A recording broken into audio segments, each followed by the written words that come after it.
رسول کریم صلی اللہ تعالی علیہ وآلہ وسلم کے صحابی حضرت ابی بن کعب رضی اللہ تعالی عنہ حاضر خدمت ہوئے، عرض کرنے لگے یا رسول اللہ صلی اللہ علیہ وسلم آپ پر کتنا درود شریف پڑھوں؟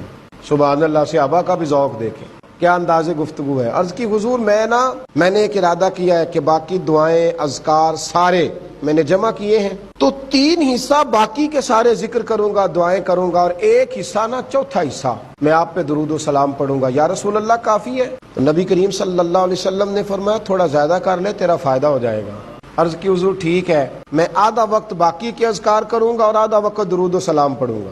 حضور مسکرائے، فرمایا زیادہ کر لے، تیرا فائدہ ہو جائے گا۔ عرض کی حضور یا رسول اللہ صلی اللہ علیہ وسلم میں 3 حصے درود و سلام پڑھوں گا، 1 حصہ باقی کے ذکر۔ پتہ نہیں میرے محبوب کا دریائے رحمت کتنے جوش میں تھا، محبوب فرمانے لگے زیادہ کر لے، فائدہ ہو جائے گا۔ عرض کی حضور میں ہر وقت درود و سلام ہی پڑھوں گا۔